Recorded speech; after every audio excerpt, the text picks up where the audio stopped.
Yeah, it was. I think a lot of foresight, considering where the world is going now. It feels like it's going to implode any minute. Yeah. But so I'm glad we did get those victories under our belt. We didn't wait 10 or 15 more years for it. Joe presents Baz and Andrew's House of Rugby, together with Guinness. Brian, good to see you today. Rory Best is in the building as well. Did you come across himself? No, I haven't. I heard he was here all right. Yeah. So he's here with Specsavers. Doing Specsavers, yeah. It's clearly not working. I haven't seen him.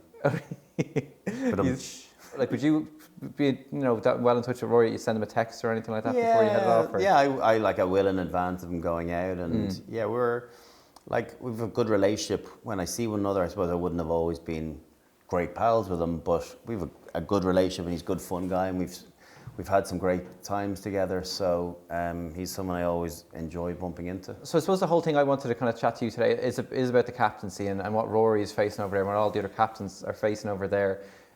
Like, you kind of spoke even in your book as well about how much of the pressure was on you, and you had to do all these media duties as well. Like, is there anything you can kind of do to kind of get away from all that type of stuff, or kind of dole it out to other teammates as well? Or yeah, listen. Captaincy is definitely delegation as well, and it's having the strength of a good quality senior player committee as well. I think all good leaders will say that it's far from just them, and all successful leaders. So I think you have to be willing to share the workload, and for other teammates to understand that that's necessary as well. Even when I wasn't captain after 9 years with Ireland, I still would have been a voice, I still would have been a sounding board, I still would have understood the need to take pressure off the captain rather than just being the one focal point. For me, when Keith Wood was captain, there was so much focus and onus put on him that I understood that you need to be able to take a little bit of that pressure off. And I certainly appreciated it with senior players when they did it on my behalf. Regarding, all that's asked of you, your media commitments, sometimes it's a bit of a necessary evil. You don't have to love it, but it's important to turn up and to provide sound bites and to speak as truthfully as you can as captain. To remember too that you're speaking on behalf of the team, not speaking on behalf of yourself. Yeah. There's a couple from you that stood out for me when from being on the beat anyway, going away on tours as the 2011 World Cup when we beat Australia, and the attitude maybe in that room at the time, and maybe even from other kind of maybe not the Irish journalists, but the other kind of foreign media would have been, Jesus, aren't you just delighted here? This is your biggest ever World Cup win. But I thought you played it really well at the time. You were kind of just saying, listen, this is nothing. Like for us, we have to go on, and we didn't come here to get one result. It's like, for you have to kind of, as captain, maybe set the agenda sometimes and set expectations. Yeah, you do. I think players, young and old, will always look to senior players or to captains to see how they're behaving and how they're reacting to wins or losses. And whenever you win, you have to temper expectation. And when you lose, sometimes it's never as bad as it seems. So part of your role as captain is making sure that whatever language and whatever you're saying in the media, you can be sure that your teammates and opposition are reading it to not give any reason for your teammates to lose the run of themselves or give any ammunition to future opponents. So it's all a little bit of a game of chess. You might think one thing but have to say something different because it's the right thing to say on behalf of your team, or that there's a message to deliver publicly to the masses that might be slightly different in-house. So it's all part of being involved in a squad and trying to not give someone a stick to beat you with. Yeah, I remember exactly from even the week before that. I'd been staying with a Kiwi friends that I knew, and the guy I was staying with he said, listen, when the Australia game's coming up, read the Aussie papers and you'll find because the Aussies would be kind of like typically brash, you'll find something there to kind of ask the players. So I think it was Ireland would be looking forward to this game as much as a trip to the dentist, said one of the columnists, and I think I remember saying that to Stephen Ferris, and then it's kind of a little bit of colour to give them, and I think Stevie then kind of gave a big reaction, oh, we'll see about that now, and so it's that kind of thing. And there was another time, I think Radiki Sam, he was their back row, the lad who played rugby league, he had kind of said, he just honestly admitted he didn't know that many of the Irish players, I think. But then that was the big thing, like, who's Sean O'Brien? I don't really know of him, mate. And then that was a big thing. And at the end of the game, I think one of the lads said, well, listen, do you know who Sean O'Brien is? Like, so, as you said, like, if you make one false step, it can come back and kick you in the ass, can't it? It can, yeah. And listen, we're well used to that, you know, down in the Southern Hemisphere in particular, you know, down years of experience of, you know, playing New Zealand and in the press conference when Irish journalists ask an individual about players, you know, calling them by the wrong, you know, first name or not understanding or not knowing the strength and depth. But that's, I don't think you necessarily use that as motivation, but it's an understanding that they almost focus on themselves so much more than they do the opposition. And maybe there's a message to be had in that as well, rather than focus on how you stop someone, is about how, rather than focusing on how they're going to stop you. And I think that's a real mentality switch and something that the Southern Hemispheres and the Kiwis in particular are strong on. So yeah, listen, when you manage to get it right, and you know they end up with mud in their faces when, you know, they do learn to see. That was the announcement of Sean O'Brien onto the international stage, that World Cup. So he's done okay since. The other one I remember, it was a year later. It was back in New Zealand, and again, I think sometimes they'd sent that guy out from the Crowd Goes Wild. Remember that show that used to come out, and they'd ask kind of comedy questions as well. But I think you were asked about, was Westlife or Boyzone your favourite or something like that as well, and you diplomatically handled that as well. But there was a great one for me at the time. It was like, we're going to beat New Zealand hopefully before it's our kids or our kids' kids do it, and we're going to beat them before the world implodes. So I always remember that stood out as well. Like, but I suppose for you then to kind of never got so close a few times, but to be there over in Chicago in 2016, that must have been pretty special as well then. Yeah, it was. I think a lot of foresight, considering where the world is going now. It feels like it's going to implode any minute. Yeah. But so I'm glad we did get those victories under our belt. We didn't have like 10 or 15 more years for it. But yeah, it was great to be there. Obviously, I would have loved to have been part of that team. We let our opportunity go in 2013. There's no doubt. But yeah, to be there, it was important from a credibility point of view that finally Ireland did it, and thankfully we didn't wait too long to do it a second time. So you only get respect from nations by beating them. That's the only reason that, you know, the Kiwis respect Australia and South Africa, is because they beat them, maybe not regularly, but, you know, often enough. Whereas they never properly, fully respected us because we couldn't get it done against them. And I think hopefully that will change now. It'll take another few victories for that tide to properly swing, but maybe we'll get a chance in a few weeks' time to have crack through at it. Yeah, definitely. Yeah. Trimby was speaking there recently about, I think it was a game or a charity game, or making a comeback. Somebody said making a comeback, and he would say, "You will not believe how much I've fallen off a cliff fitness-wise, or I just couldn't go back to it." Did you feel something within the space of like 6 months or a year that there's no way back? You know, like, is it amazing to see what level you're at to where you went in the space of a year? Like, you're still in pretty good shape. So does Trimby as well. But yeah, I don't think it's even a year. I think within, you know, by the time you get to the end of pre-season, you watch the games, you think, wow, how did I play that? It looks like a world apart. And also that's probably because you know, if you have to. Now, I was 35 when I retired, so I was on the wane the last couple of years at least. So you're not at the peak of your powers when you're watching this. But it is scary to see how quickly the game evolves, even right after you retire. And the evolution over the course of the last 5 years has been extreme, and the quality of the athlete and the shape that the players are in and the engines that they have. You kind of look at it, you go, God, I'm kind of glad and relieved that I don't have to get to those levels. But then you throw yourself into that environment as a 25-year-old, you know, reel back the years a little bit, and you know, you'd be up to speed pretty quickly. So it's a state of mind, really.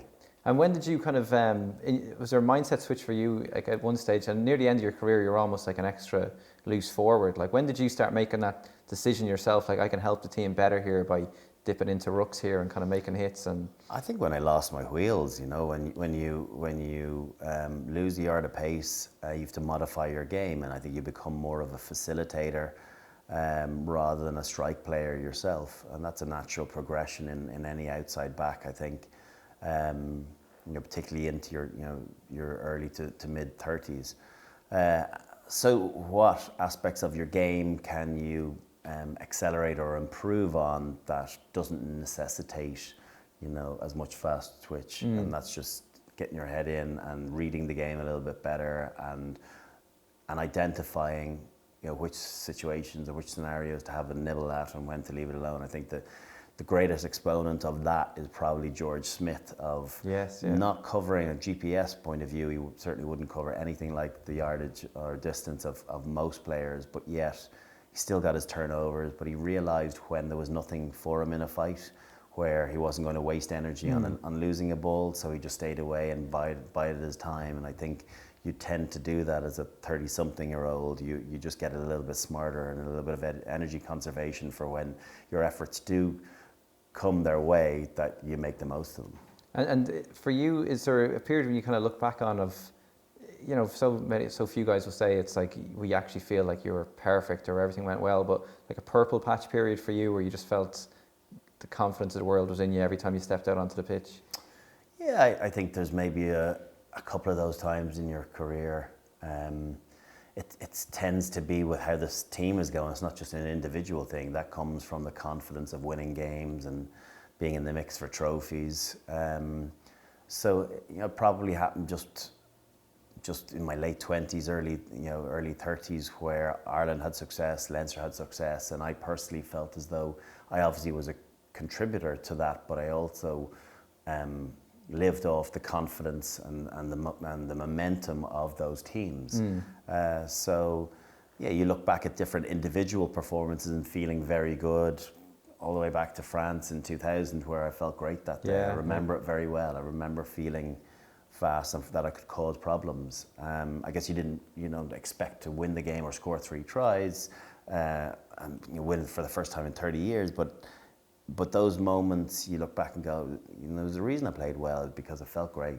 And that might happen to you feeling that good 4 or 5 times of your career. It's just a matter of, can you pack those games together for really important matches. There's no point in doing it in the Pro 14 against Zebre. Save them for England. You speak about that actually, like that game. It's when you mention a game, memories would come back to myself. But is that the thing where people have come up to you now, even since, or when you were a player as well, and say, I remember that game because I did this at that time? And is that what makes it kind of, looking back at it, even more special, where people will tell you these amazing memories they had in their life, like the day we got married, this happened? I have some of those. I have a good friend of mine who got married the day of the semi-final against Munster in 2009, and had to kind of postpone the meal because no one was going to be sitting down with a game of that magnitude. So I always remember his anniversary. I don't remember specifically the date, but it's obviously late April, and I always think about that game and tie it in with with Reveller's weddings. So I think there are those moments where people say, I was in such, I was in the Gabba, or I was in Stade de France or in Cardiff. So people tend not to say, I was in the Aviva when you lost to New Zealand in the last play of the game. Not that many people come up and say that one, So it is people have good memories from great moments, not from big disappointments. There's one actually. There's 2 I remember. One was I don't know how much you remember, but I was at a wedding as well, and it was when Paul O'Connell's knee clashed with your head when you were playing England as well, and 2010, and everybody went in for the meal, and I stayed out. So I'm married to this woman now. She allowed me to kind of stay out, and I came back in and told everybody what the score was. But the other one was it was the South Africa game where you put in one of the big hits, and it was in the kind of fog in 2009 as well, and that was one where I turned at the end of the game. It was just, I was on my own, I got a ticket on my own, to somebody else on his own, just 2 strangers. Who are you going to hug? We just hugged each other as well. I don't know where this man is now, but it's those kind of memories as well. But the idea of kind of being in form, and as a captain, did you often kind of think as this is I'm going to rally the troops here. I'm going to be the guy who steps up and make the big moments. Or I think you always think that. I thought, well, I'll think back to when we lost in Lens in '99. I thought I was going to be the difference that night. I was like, it's grand, get us some ball, or do you know what? It'll just give me 5 minutes, give me 10 minutes. I'll get it done here. Yeah. It didn't happen, but I think that comes with backing yourself and believing yourself a bit like.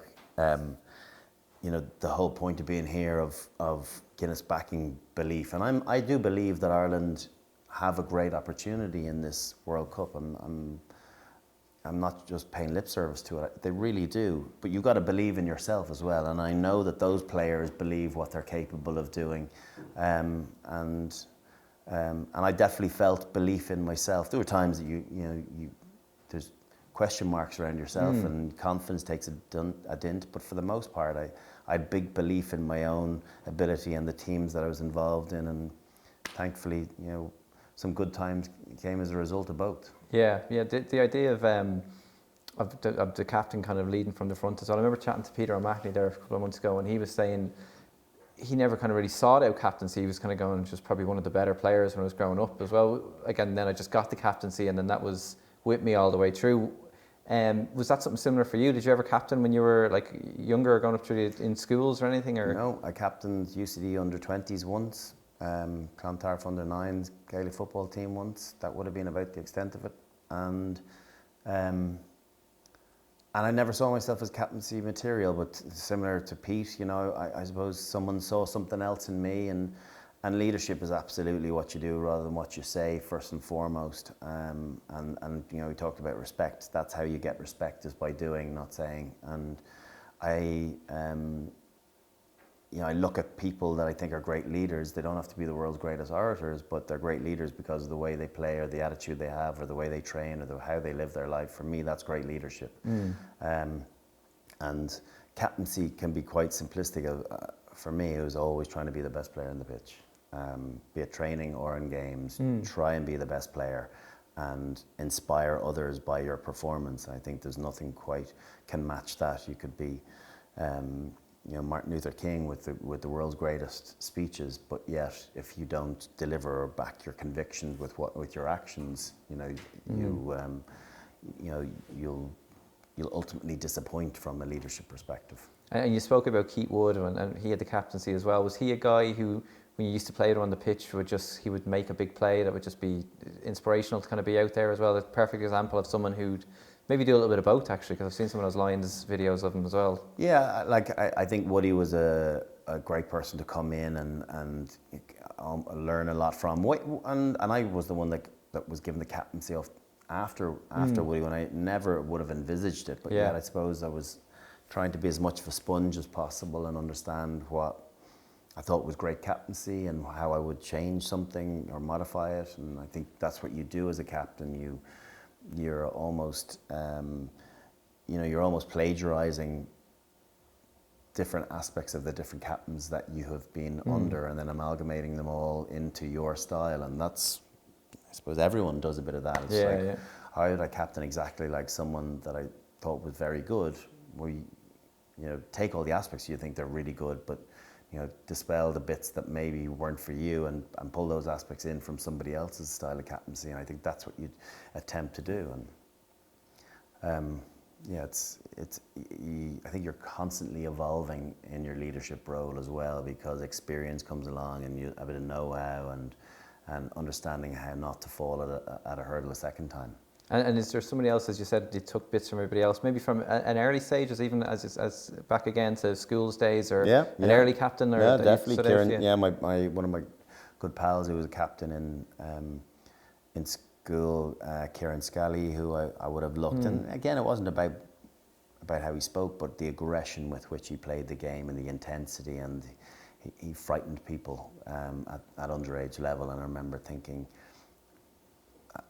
being a little bit afraid of seeing the big brown eyes when they were pumped up, but thinking that there's no backward step being taken, and I think that in itself is an aspect of leadership. He's a shame that his career didn't really kick on or last as long as it was supposed to. He was a good player, wasn't he, back in the day? Great player. Bandit playing off 20 as well. I was away playing golf with them this weekend. Oh, really? So, yeah. So don't play him for money off 20.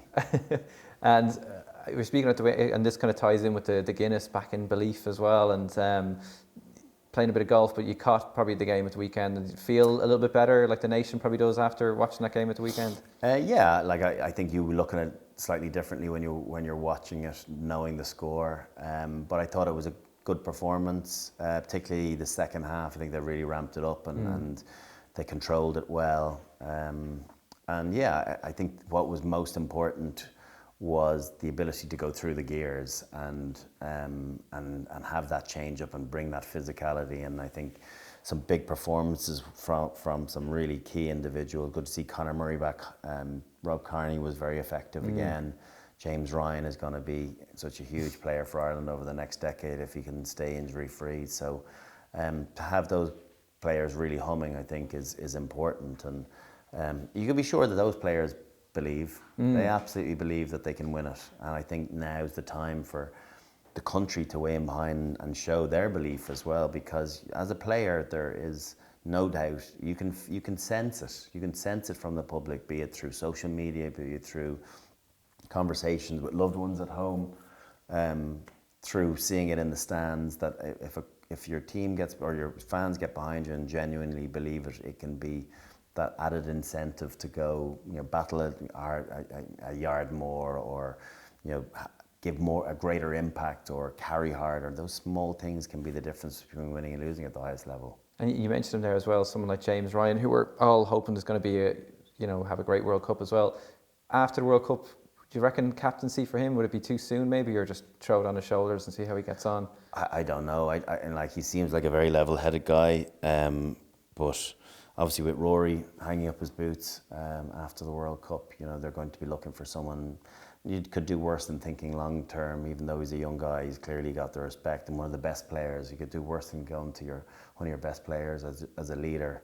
Particularly the way he does carry himself. So he'll definitely be in the conversation, that's for sure. And then the last one for me is I'd seen the survey that they were putting around with this, the Guinness had commissioned, and 58% of the people in the country believe that we can win. I wonder how much of that is contingent on this first game, if we can get over it then, and it might lift up a little bit, it might hit the high 60s. Yeah, listen, I think that for me 58% is glass half full, and it's, and I'm with them. I genuinely do, but of course, you'd see a drop off if they didn't start winning ways. But I think they will, and I think those numbers will climb the further Ireland go in the group stages and the momentum they get from that. And I think the quarter final that we've got is we're going to have to do it the hard way. But we've beaten both of these sides in the last couple of years, so there's no reason to fear them.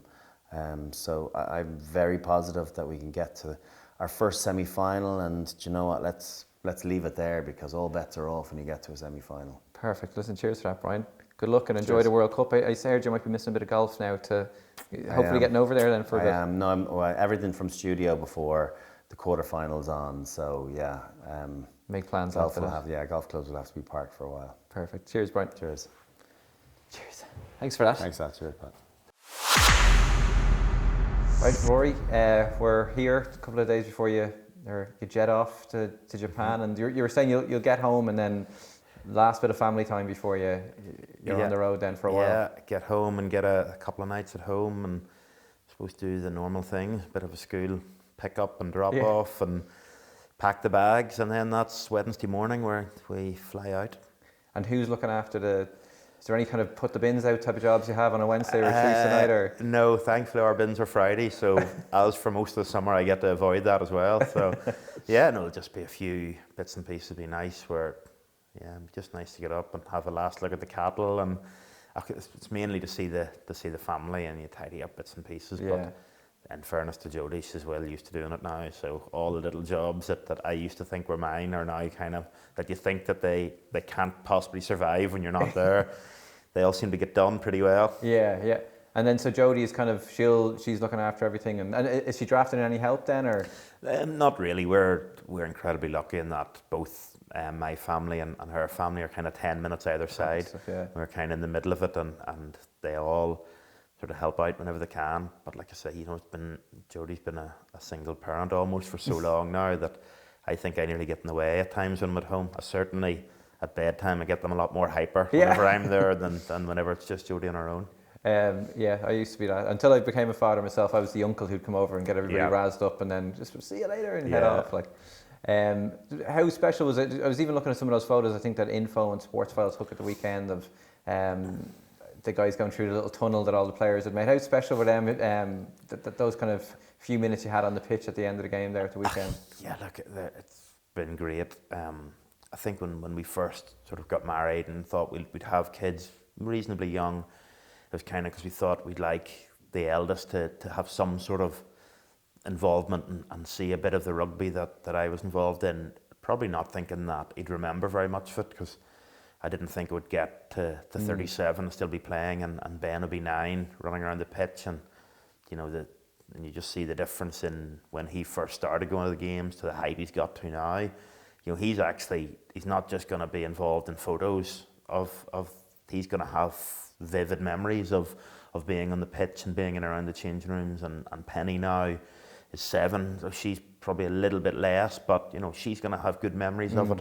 Whereas Richie's probably going to be more the pictures, of him coming down the tunnel. But families has always been incredibly important and special to me, and for them to be involved. And I think with the way the reception was at the end, with the noise when I come off the pitch, and the atmosphere during the interview, that'll be things that they can look back on, and if they maybe don't understand the amount of rugby that played, etc., they'll be able to look back and go, well, he must have done something well if that was the reception he got on his last ever home game representing his country.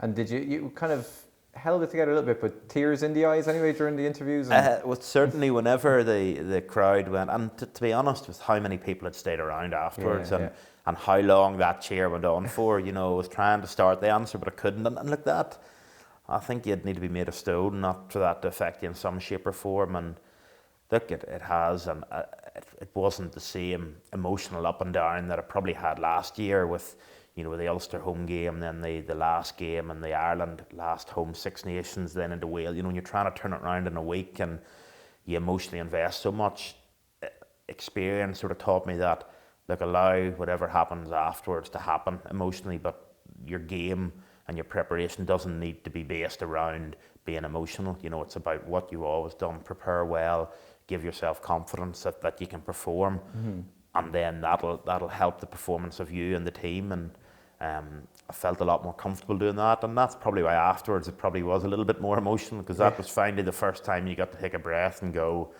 whoa, so this is the last time that I'm going to be standing in this pitch in a green jersey, shorts and socks, haven't played a game.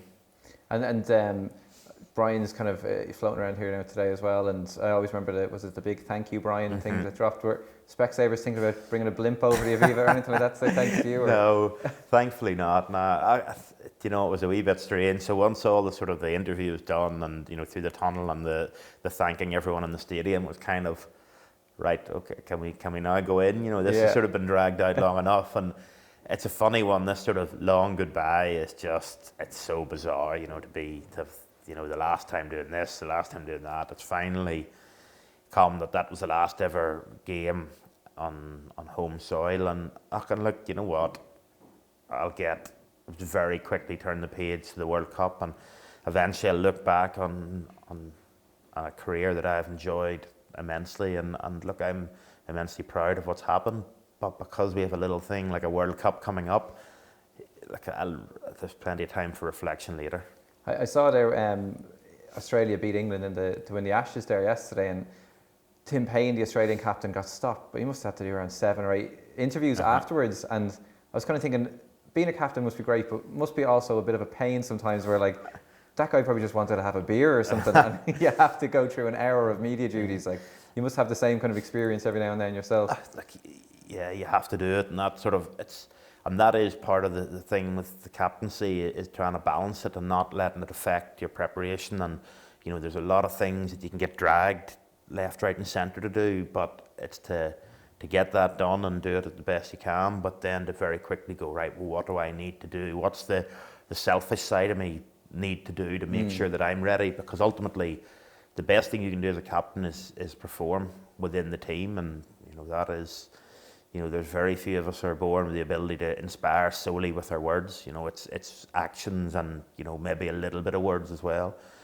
So look, that's the big thing, and I think it also, that's part of it. But you also, in fairness to the media guys at Ireland and the squad, is that's shared out quite a bit, and it's a good balancing act that they do. Yeah, because Trimby was talking about that. We did a show yesterday, and he was saying there's a vote for like a leadership group, or the leaders in the group as well. And it's kind of, I'd never heard it. Like you heard about leadership groups, but I didn't know it was as official as that. But what does that involve? Is there any campaigning going on? Or Trimby and Tommy Bowe used to campaign whenever we were all at Ulster. They were trying to. It was like Trimby, I think it was Trimby or Tommy, I can't remember which one of them, put themselves forward, and the other one was the campaign manager. It was like Tommy for captain. But needless to say, that ran out of steam pretty quickly. Look, there's nothing really there. It's just we kind of talk as a group, and Joe kind of sets out, what he sees as, what is our important values as a team, and then he just asks the question, who is the man or the people that when you say this word or this word that spring to mind, and then you write it down, and you maybe put anywhere between 1, 2 to 4 players on a list, and then he collects them in, counts them up, and that's where he picks his leadership group from. The guys that voted. It was the same as whenever Paulie retired. That was the vote that was done sort of for captain, and look, it's nice endorsement. Not just from him, because ultimately Joe, Joe, he's his own man, and he can manipulate things. He's not going to let something happen that he doesn't want to happen. But at the same time, to get the endorsement from him, and then to get the endorsement from your peers, it's a nice place to be, and it gives you a little bit of confidence. Like that confidence obviously ebbs and flows a bit as you go along, but I think I've been incredibly privileged to have worked alongside Joe as coach and captain relationship, but also with the leadership group that you're talking about. When you look at the sort of the characters that are in there, and their sheer will to win and will to want to be the best. Like obviously Pete and Johnny are the two that stand out as sort of the vice captains, but when you get guys like Earlsey and CJ in there, guys that are, and now more recently like James Ryan and Gary Ringrose and these guys that are coming in, and everyone in their own way adds a mass amount of value to that leadership, and ultimately that then helps to drive everyone forward. And can you remember that talk like with Joe then, when Paul finished up after World Cup, like was there ever even a talk of like 2019 World Cup? Did you just look down that far down the line, or was... No, he basically had said that, he goes, it was January then of what would have been 2016, and he went, look, he goes, I'm not sure where this is going to end up, because obviously the World Cup's a bit away, but he goes, look, we want you to be captain, you sort of come out on top in the votes, and it's as long as you're happy to do it, we'd love you to be captain. And he said, look, we do, and that's was the start. We said, look, let's get through this Six Nations and the summer tour, and then we'll sit down in the summer. And because of my age at the time, he sort of said, look, we'll do that in the summer, maybe do it the next summer. But we did it once in the summer, and then we never really mentioned it again. I kind of went to him and said, look, do we need to sit down and talk about this? And he went, no, I don't see any reason why we need to. He goes, I don't see that you're looking to finish up anytime soon, and as far as I'm concerned, you're the captain until one or both of us need to have a conversation about it. And then he was even, because I know at the time after the England game over in Twickenham, there was a first, like it was an open question, let's say. It might have been asked a couple of times, and he spoke and said, there's no decisions made, and we all know this is before the squad was announced, but was that a time for you? Would you have been kind of a little bit worried yourself, or? I think you're always worried. I think that anyone that is from the outside, thinking that people don't ever worry about their position within a squad, or that they don't know either what it's like to be in there, or I think they underestimate just how, like, some of your best players that I've played with are some of the most, I wouldn't say insecure, because they're very comfortable with what they can produce, but they're also very self-assured as to what that best looks like and when they're not at it. And it's that fear factor that sometimes drives you on to be better. It's that knowing that someone could take your spot that makes you do an extra 10 minutes, and maybe it's 10 minutes more than the guy trying to take your spot is, or maybe it's just the same amount of time as he's doing. But that's the stuff that drives you on to be the best, and that this year was no different. Starting pre-season, there was 4 hookers there, and I knew Joe wasn't going to take 4 hookers to the World Cup, so I knew someone wasn't going to go, and part of your motivation is to make sure that's not you, and that is the same for everyone. I think when you start to get too comfortable in there, and I know certainly myself, if I start to get too comfortable, that's when you start to cut a few corners, and that's when everything suffers. And it's probably happened to me many years ago, and I think if you can't learn from that experience, then you kind of, everyone talks about experience being a great thing, but if you don't learn using your experience, then it's pointless. Yeah, because it's not like, a lot of people might think it was preordained as well, but like I was even looking back at it, and you have like Rickard Strauss, James Tracy, Rob, Niall Scannell, Sean Cronin. They've all been given goes as well. Like, so it's, I suppose in a way, Joe must be going back to you for a reason as well. Like, so it must give you a bit of confidence then as well. Yeah, it does. Like, and I think that ultimately Joe is the best coach I've ever worked with. Like, he's one of the best coaches about, and for him to have that confidence in you. And look, I think the great thing, Joe's been great for my game because it's about the mix. It's about having supreme power athletes, but also knowing that the importance of the stuff that I do, the stuff that maybe isn't seen as much, that he puts as much weight on that as the guy that scores the try in the corner. He gives the compliments as much to him for finishing it as he does for the guy that maybe hit 3 rucks in the build up to that to allow him to score. And that's obviously very important for me. And like, that's when you look at the players that he's put a lot of stock in over his time with Ireland, especially ones that maybe some people can't figure it out. It's because of that he can trust them, and he knows they're smart rugby players, and he knows that when push comes to shove and the pressure comes on, that they will deliver more often than not, and they have done in the past. I think when he first came in, there was a big reliance on the Leinster ones, because Joe coaches, and he coaches on trust, and he had obviously built up a relationship with Leinster players, so there were players getting in because he trusted them, and he's built up that trust with other players. And yeah, look, I've really enjoyed my time with him. And then I suppose I think it was when Devon missed out on the squad there last week, and it's been confirmed today. So it's unchanged from last week. But I think somebody pulled out that it was only 8 of the 22 lads that were involved in the 2016 win over New Zealand were heading to the World Cup. It's kind of mad to think how it can move on that quickly, isn't it? Yeah, and it does, and that's sort of when you look at the squad now and you look at the age profile, and I look at players that I played a lot of caps with that aren't there anymore, and look, it just, I suppose time stops for nobody, and that is why, like, even we talked about Saturday and the emotion of it and how great it was, but it was very quickly, right, well, now we're getting ready to go to World Cup. I'll think about that at a later date. Same with the New Zealand and the one in Chicago. We came home on the Monday and Monday night, we're looking at Canadian player profiles, and it wasn't 3 or 4 days of celebrations. It was, well done, let's celebrate tonight. And then it was, right, our next game's Canada, let's get focused on that type thing. And that's just the way it is. And the turnover of players is big, but it just shows the work that the provinces are doing to create so much competition that we're not heavily reliant on 15 players or even maybe 4 or 5 or 6 key players. It is about a squad, and that people need to step in, because when you're talking about, what do you say, 8 from the 23, that there's obviously a lot of players in the meantime have done a lot of good things to get themselves involved.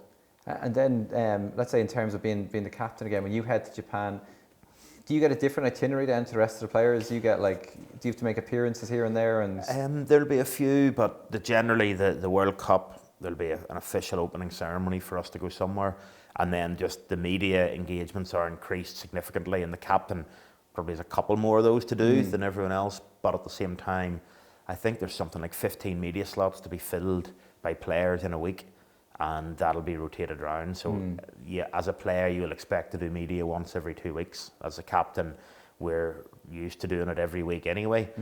But you might have to do it twice in a week, but and post match, etc. But like that all sort of comes as part and parcel of it. And there'll probably be an official engagement somewhere where you need the captain there, but by and large it'll be whatever players are maybe not playing, or they also are very good at, if an engagement happens to suit a certain player, like saying it was an agriculture engagement, that would be Bang. one perfect for me. Yeah. If it was a different sort of one that maybe suited Pete or Johnny or Earlsey or somebody like that, or something that they had an interest in, they're really good at sending people to that, because it'll be of interest to them, but also you never know in terms of the future what it might be good for them.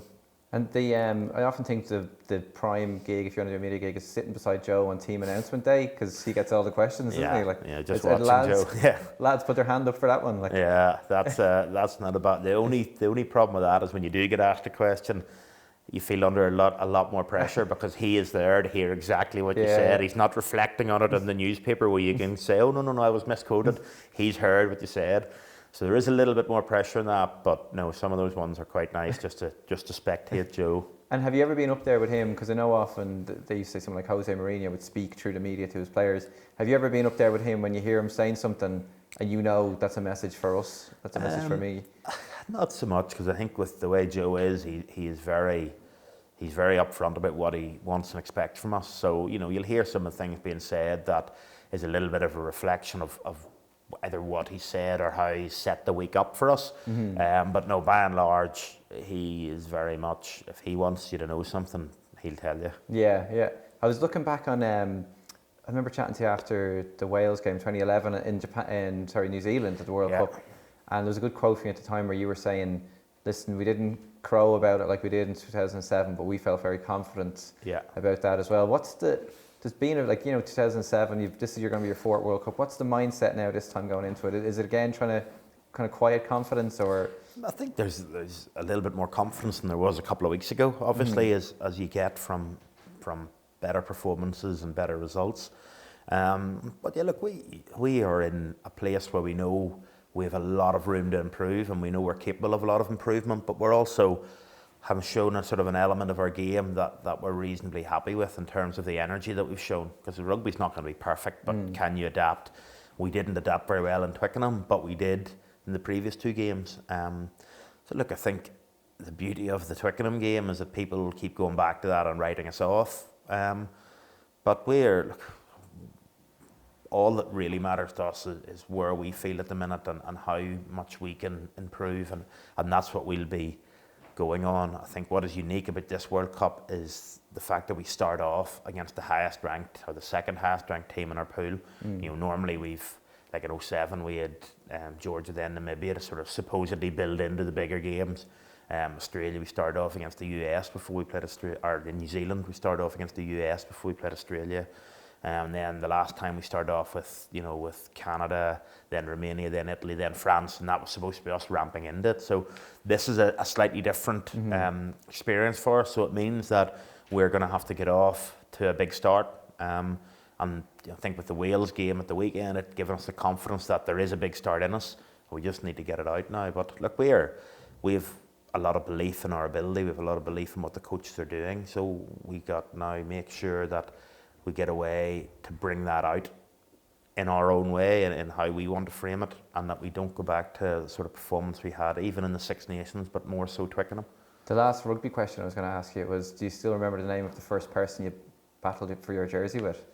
The first person I battled with was Shane Byrne in Ireland, and obviously you're sort of, I think it was Frankie Sheehan got injured, which allowed sort of Jerry to get a rattle at Munster and me to get a go at Ireland. And then obviously when Shane Byrne didn't play in the Six Nations, it then became Jerry and I for a good few years going toe to toe. Yeah.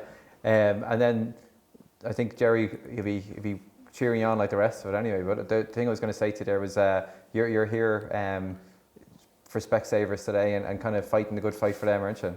Yeah, it's something that I sort of got paranoid a little bit ago about, when there's background noise. I sort of felt I couldn't really hear, when you're out said a function or something like that, and I sort of went, well, I don't want my hearing to be an issue, and you know, I don't want it to ultimately affect my job. And so I went and got it checked out, and it was fine, and that gave me a bit of confidence. But when I was in sort of talking to them, they were telling me about this Suffer in Silence campaign and how there's a stigma around going to get your hearing checked, and that not enough people do. And a little bit is around the hearing devices. You know, people have this perception of a big lump of machine in your pocket and almost like an antenna coming out of your ear. And whenever they showed me, you know, how small they are, that you would not notice them in your ear. It is just, I feel that it's really important that even if you're reasonably young, that you shouldn't assume that this is something associated with people that are 60, 70 years of age. That get it part of everyone is very health conscious now, get it part of your yearly health check, make sure your hearing is good, because we talk a lot about mental health, and I think if you can't hear things, or you feel awkward or uncomfortable in crowded areas because of your hearing, you're gonna sort of retire back a little bit more, and that's not very good for your mental health as well. So look, all of those things added up. I thought it was a great campaign to get involved in. Great stuff. Well, listen, cheers for today, and good luck now over Japan as well. Thank you. Perfect. Cheers, Rory. Cheers.